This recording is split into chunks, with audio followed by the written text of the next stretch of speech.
Assalamualaikum warahmatullahi wabarakatuh. Waalaikumsalam warahmatullahi wabarakatuh. Apa kabar anak-anak? Alhamdulillah baik, Bu. Alhamdulillah ya, pada baik semua. Oke, hari ini siapa nih yang gak hadir di di pelajaran pada pagi hari ini? Alhamdulillah hadir semua, Bu. Alhamdulillah, berarti kita harus bersyukur ya, karena kita masih diberi kesehatan sama Allah nih untuk menuntut ilmu. Sebelum kita mulai pelajaran pada pagi hari ini, ayo ketua kelas tolong pimpin doa dulu ya. Ya, Bu. Oke. Semua siap. Berdoa mulai. Berdoa selesai. Oke, karena kita hari ini udah berdoa nih, sebelum memulai pelajaran pada pagi hari ini, ada yang tahu nggak sih pentingnya doa itu untuk kita sebelum memulai aktivitas atau pembelajaran? Ada yang tahu nggak? Ada, Bu. Apa tuh kalau tahu?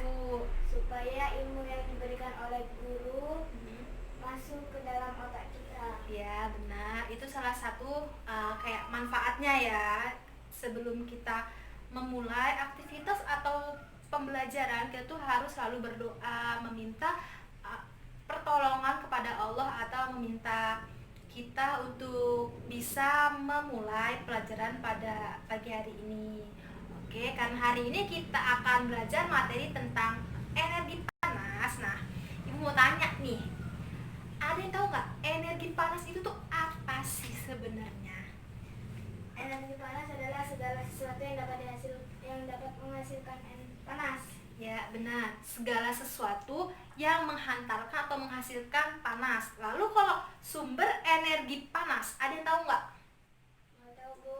Nah, sumber energi panas itu sebuah benda yang dapat menghasilkan energi panas. Jadi kalau sumber energinya itu sumber energi panasnya itu tuh kayak bendanya gitu ya.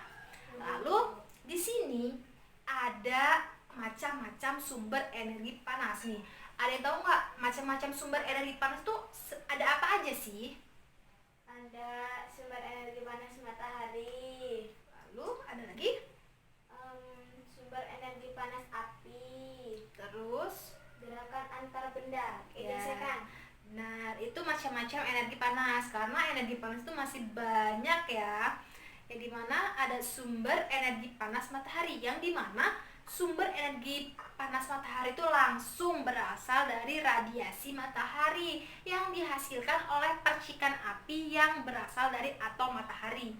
Lalu sumber energi panas api atau pembakaran. Nah, ada yang tahu nggak sih sumber energi panas matahari sumber energi panas api atau pembakaran, contohnya itu seperti apa nih? Ada yang tahu nggak? Ada, Bu. Ya, apa kalau tahu?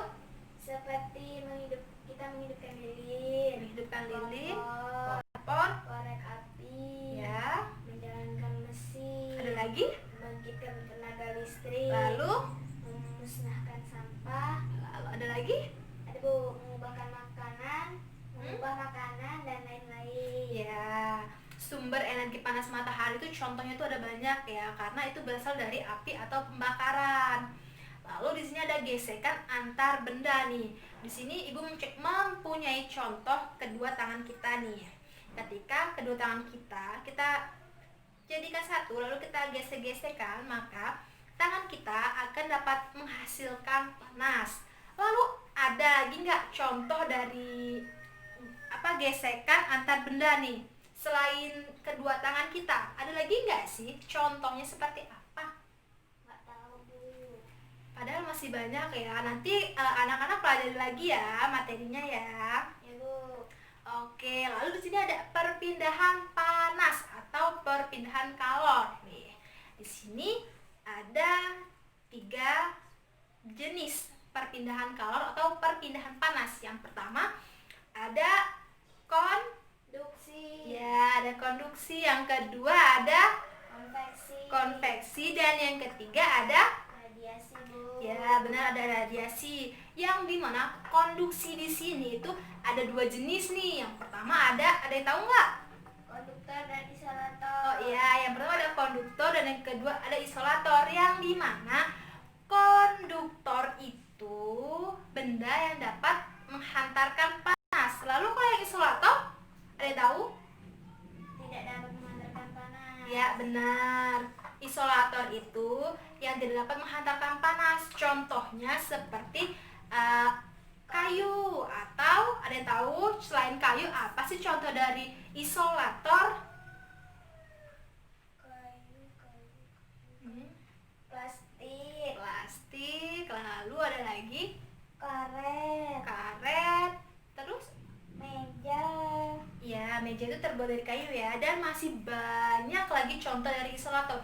Terus kalau contoh konduktor nih yang dapat menghantarkan panas nih, apa aja sih sebenarnya? Benda-benda yang bisa menghantarkan panas pada umumnya terbuat dari logam seperti besi, aluminium, tembaga. Contoh benda yang termasuk konduktor panas adalah wajan, panci, sendok. Ya benar, itu contoh dari konduktor. Lalu di sini konveksi, ada yang bisa menjelaskan nggak sih atau dapat menjabarkan konduksi itu tuh sebenarnya apa?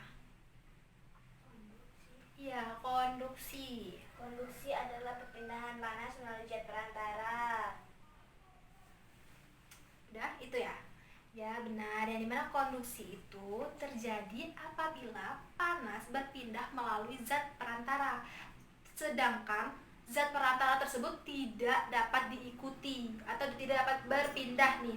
Contohnya seperti kita lagi kayak membakar besi nih. Nah, besi yang kita bakar di sini akan panas, dan besi yang ibu pegang atau yang dipegang dengan yang membakar, dia juga akan ikut panas, yang dimana zat perantaranya itu tidak berpindah, jadi dia langsung ke semuanya, ke seluruhnya ya.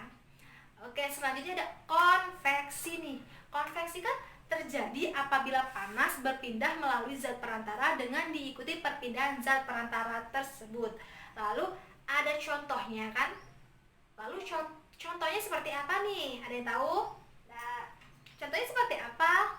merebus air di atas kompor. Ya, merebus air di atas kompor, yang dimana air yang di bawah dan air yang di atas itu tidak langsung panas sekaligus, yang dimana yang air yang di bawah itu akan panas terlebih dahulu, dan yang di atas akan mengikuti, yang dimana air yang di bawah akan naik ke atas dan air yang di atas akan turun ke bawah dan berputar seterusnya hingga menghasilkan panas ke seluruh airnya. Lalu di sini ada radiasi, yang dimana radiasi itu kan berpindah secara langsung nih. Nah, ada yang tahu nggak contoh dari radiasi selain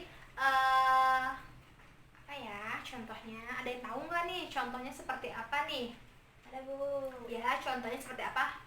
Kita duduk di dekat api unggun. Ya, salah satu contohnya ketika kita duduk di dekat api unggun atau di dekat api, maka badan kita akan merasa panas, dan dimana di situ perpindahan panasnya itu secara langsung tanpa perantaranya.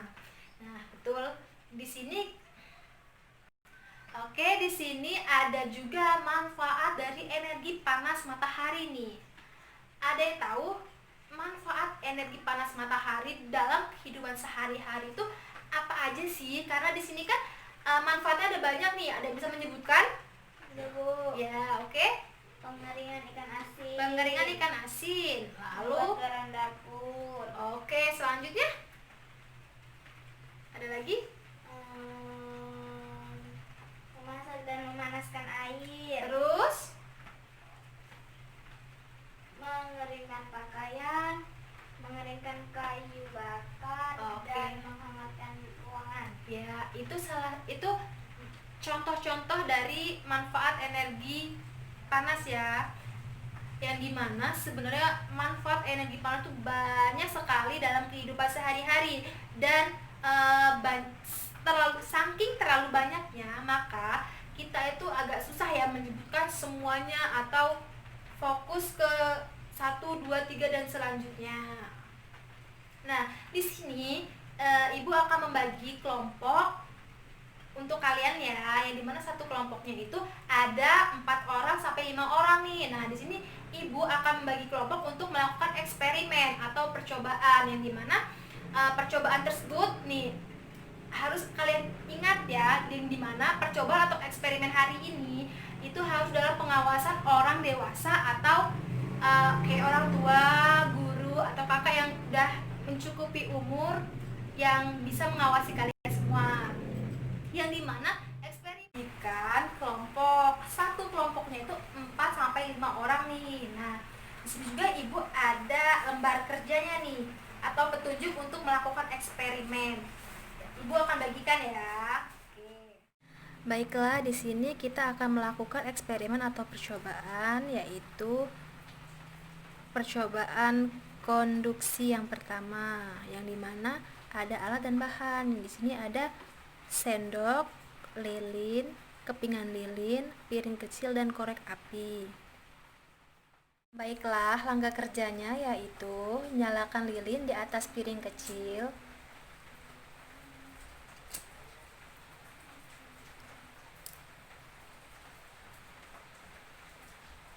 Selanjutnya, potonglah lilin menjadi kecil-kecil seperti 3 yang ada di video ini.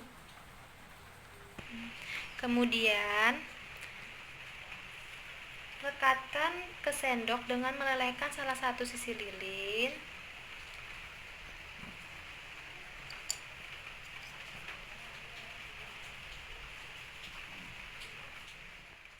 Dan panaskan ujung sendok ke api lilin.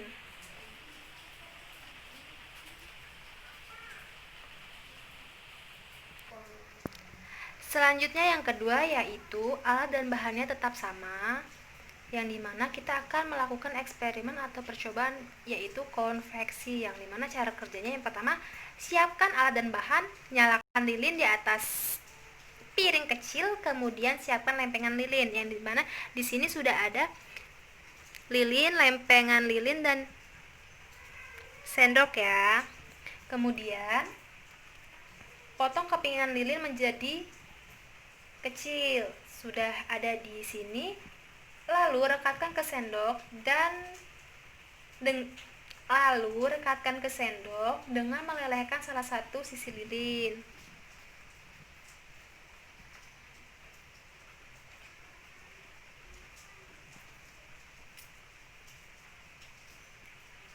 Kemudian posisikan kepingan lilin sekitar 3 cm di atas lilin. Kurang lebih 3 cm segitu ya kawan-kawan.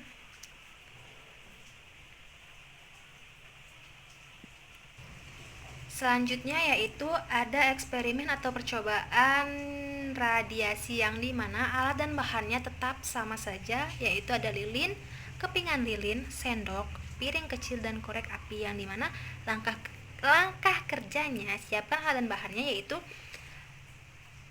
nyalakan lilin, lalu dekatkan kepingan lilin ke api, tapi jangan sentuh api. Nah, contohnya seperti ini ya, hanya di dekat saja atau di sampingnya saja tanpa menyentuh api atau di atas api.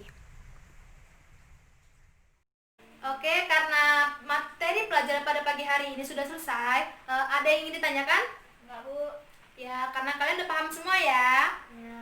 Ya, baik. Sebelum kita mengakhiri pelajaran pada pagi hari ini, doa terlebih dahulu. Ayo, ketua kelas pimpin lagi ya doanya. Semua siap. Berdoa mulai. Berdoa selesai. Oke, karena kita sudah berdoa, mari kita mengucap lafaz hamdalah. Alhamdulillahirabbil alamin. Ya, kalau begitu Ibu akhiri. Wassalamualaikum warahmatullahi wabarakatuh.